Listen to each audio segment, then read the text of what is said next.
And there's no shortage of doom on the internet these days.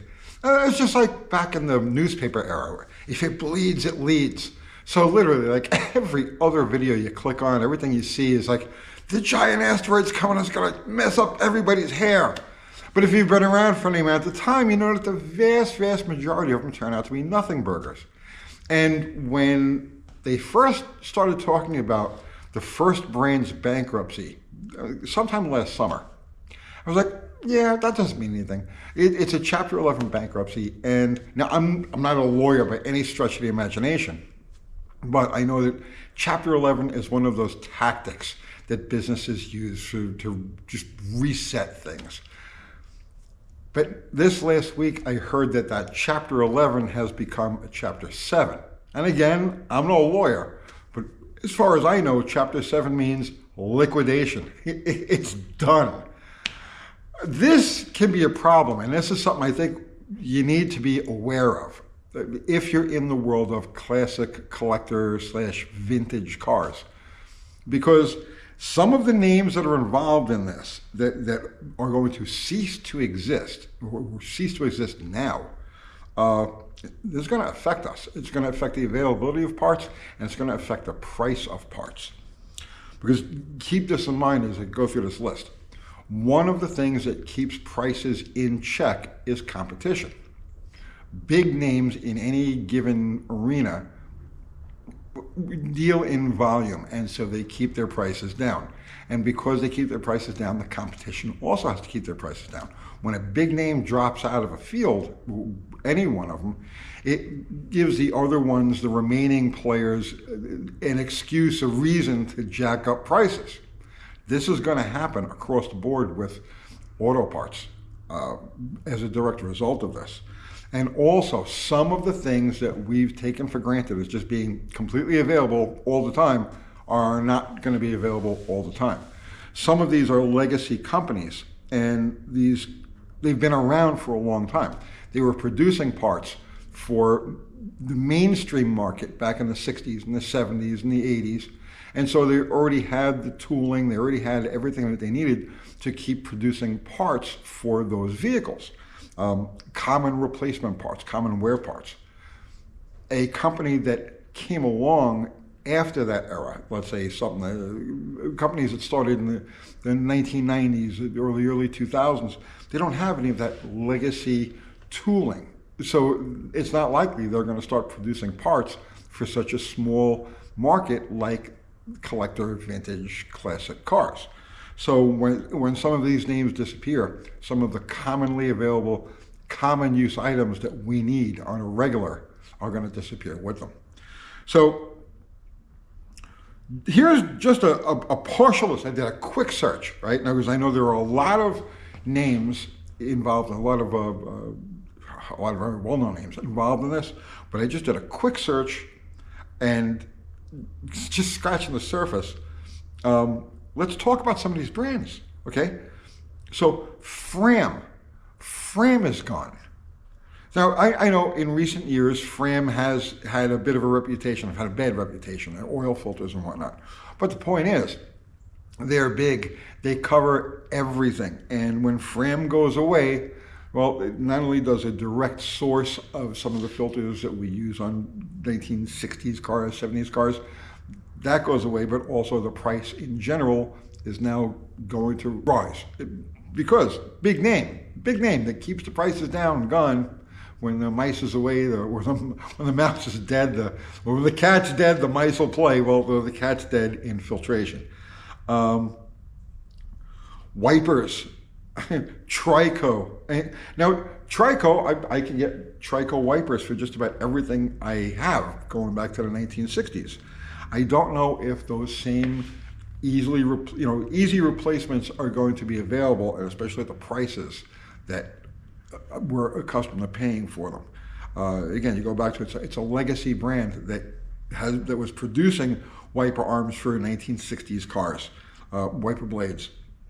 I don't know how that's going to affect availability. Braking, Rebestus, I hate to see Ray Bestis go. I've trusted Ray Bestis forever. In fact, going back, I actually had a little bit of a tie with Ray Bestis because a friend of mine, Nitro Nick Bonenfant, he was a funny car racer slash promoter back when I was doing this stuff, and he actually got me a lot of gigs. He was a Ray Bestis dealer, and the clutch parts we were using in the nitro cars, the friction discs, were supplied through Ray Bestis. So it's just a personal sidetrack, but Ray Bestis is a big name with a big catalog. Centric is going to hurt. Centric, I have found that there's a couple of applications like with brake hoses and whatnot that the only company that were available through was Centric. So that could be a problem. Stop Tech I'm not familiar with. Carlson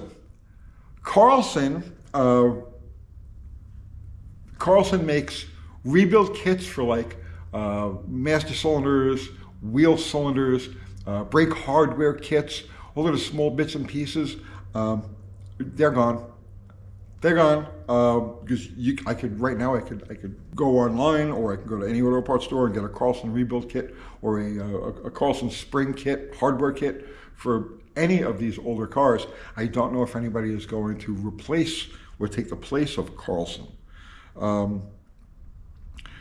Ignition engine, Autolite. I'm gonna miss Autolite. I've been an Autolite loyalist for decades. They've always been my first choice for spark plugs. I know, not the best spark plugs in the world. I get it. Bosch people and NGK people are unbearable, but Autolite has served me well. I'm gonna miss them. Carter fuel and water pumps. So I know Carter hasn't really been a player in our world since they gave up the carburetor business to Weber, and then later on Edelbrock produces the Carter carburetors now. But Carter fuel pumps were common, cheap, effective, reliable pumps. I've got a brand new one sitting on the shelf at home that's going into one of my cars. I'm going to miss Carter. Let's see. Towing, trailering. Reese, Draw Tight, Bulldog, Tekenosha, Fulton. Okay, I'm not really familiar with Bulldog, Tekenosha, or Fulton, but Reese and Draw Tight, yeah. Those were go-to names. And, so now if you need a replacement trinket for your, Draw Tight load leveler, well, you're not going to be able to get it through the company anymore. You've got to either fabricate it or scrap the whole thing and go get new. Now, here's one more, okay? Cardone, A1 Cardone. So they've been around for a long time. They've been around since the 80s, I believe. At least that's when I first started using them. Cardone has been the go-to rebuilder. You need a steering box, you need a steering rack, you need a power brake booster, anything like that. Cardone has been a major name in the rebuilding industry forever. That's a problem. Cardone, especially if you're dealing with a later model classic. So if you're dealing with like a 1990s car, or early 2000s car, which I know it's hard to conceive of those as being classics, but they're 25 years old and older. Cardone was a major supplier of just easy rebuild parts, easy and cheap rebuild parts for that era of cars. Gone now. So. And there are many others, but I don't want this video to be picking through each of these brands. You get the general idea. The availability of the parts that we rely on for these older cars is going to become tighter, and you can guarantee with these big names out of the picture, the prices are going to go higher. So this is something to really think about. If there are things you need that aren't commonly widely available, I would start stocking up on them now. And that could be anything from water pumps, timing belts, or whatever, tune-up parts. You need to do your own homework and know what common wear, common replacement items you need to keep your car going that may not be available anymore. So do your homework on this. This also goes back to something that I've been preaching since I was in diapers, it seems.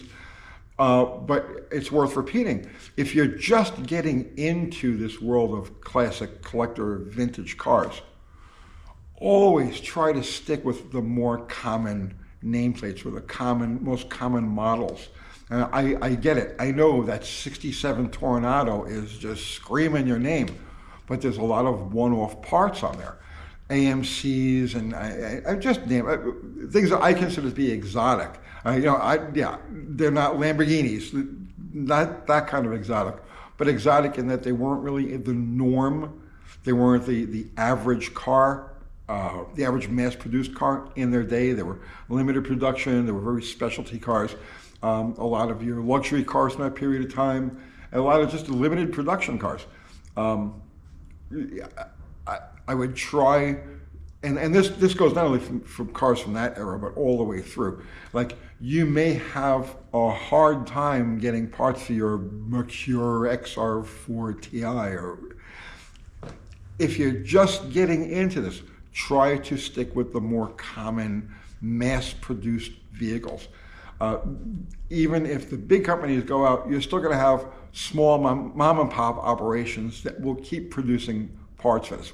There's 3D printing, and the cars are simple. So in other words, if you're dealing with a middle 1970s Chevrolet pickup with a 350 in it and a turbo 350, you don't have to worry about it.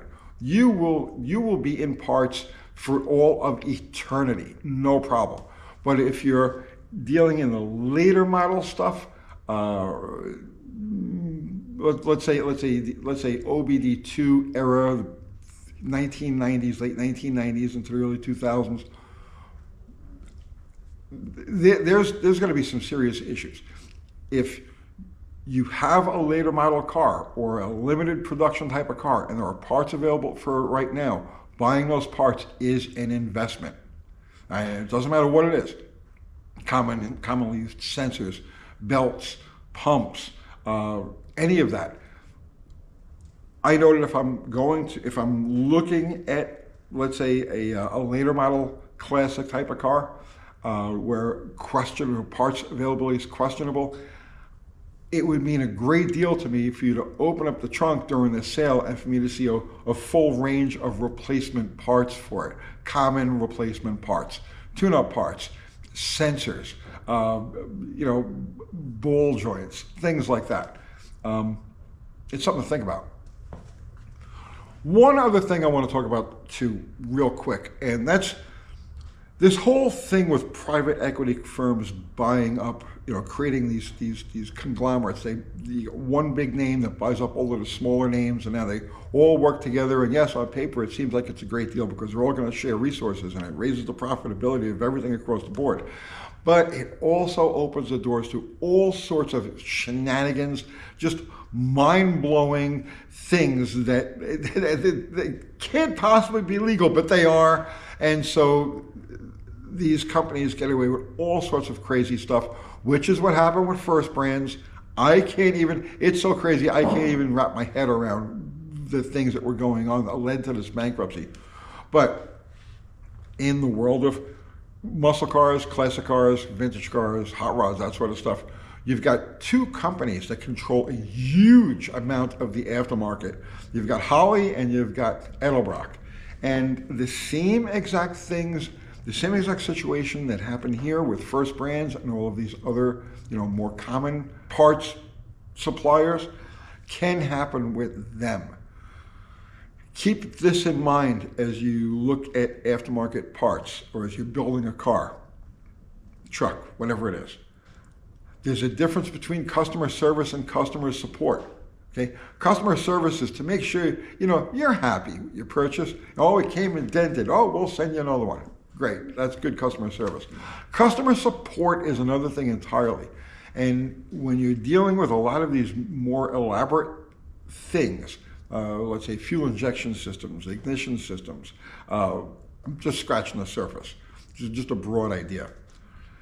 If you rely on customer support, all right, in whatever form that happens to be, there's a difference. The linguistics matter. There's customer service, there's customer support. Customer service, great, that's a nice thing. Customer support, you're relying on that company. If you're dealing with customer support, when if and when the First Brands situation happens with them, you're done. Whatever it is that you're dealing with, throw it away, because that customer support is what keeps it running.